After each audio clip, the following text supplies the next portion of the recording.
حكاية حجر رشيد دي هي الجائزة الكبرى اللي طلعت بها البشرية من الحملة الفرنسية.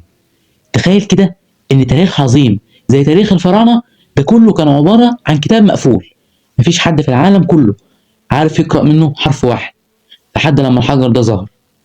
لأن في يوليو 1799 يعني والحملة شغالة كان في ضابط فرنسي اسمه بوشار، كان شغال مع العساكر بتوعه في ترميم قلعة قديمة في مدينة رشيد عشان يحصنوها ضد الإنجليز.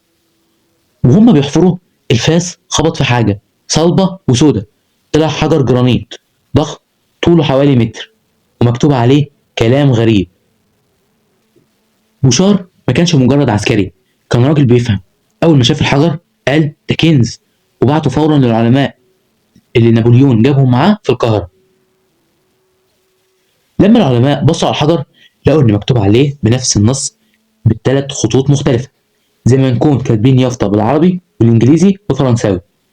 أول نص منهم كان مكتوب باللغة الهيروغليفية، اللغة الرسمية بتاعت الكهنة والمعابد.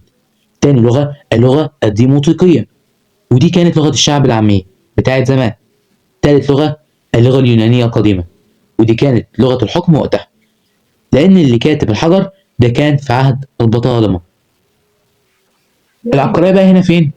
إن العلماء كانوا بيعرفوا يقرأوا لغة يونانية قديمة كويس جدا، ففهموا النص إن النصين التانيين أكيد هم نفس الكلام. ومن هنا بدأ التحدي، مين اللي هيقدر يطابق الحروف اليونانية برموز الهيروغليفية؟ لما الفرنسيين استسلموا للإنجليز وخرجوا من مصر سنة 1801 حصلت خناقة كبيرة على الآثار اللي الفرنسيين جمعوها.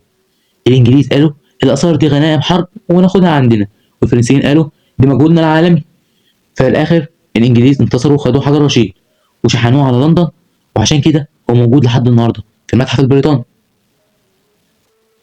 رغم إن الحجر كان في لندن، بس النسخ الورق اللي عليه طبعة الحجر كانت مع الكل. قعد العالم الفرنسي فرانسوا شامبليون 20 سنة من عمره بيحاول يفك اللغز. ازاي حلها؟ شامبليون كان بيحب مصر جدا وبيعرف قبطي لغة الكنيسة المصرية، واكتشف ان القبطي هو التطور الاخير للغة المصرية القديمة. بدأ يركز على الاسماء الملكية زي اسم بطليموس وكليوباترا، ولما طابق الحروف ببعضها وفهم ان الرموز الهيروغليفية دي مش مجرد صور، دي اصوات وحروف زي ا وبي. عشان تكون عارف النص اللي على الحجر مش قصة خرافية، ده قرار سياسي وشكر.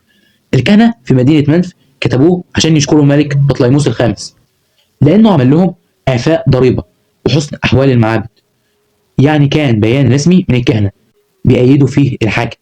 وقبل الحجر ده طبعا كانت مصر القديمة بالنسبة للعالم كانت حضارة صامتة، بنشوف أهرامات ومعابد بس مش فاهمين هما مين ولا عملوا إيه بكل ده. بسبب الحجر ده عرفنا نقرأ أسماء الملوك رمسيس، توت عنخ آمون، حتشبسوت. عرفنا عقائدهم والطب والفلك والأدب.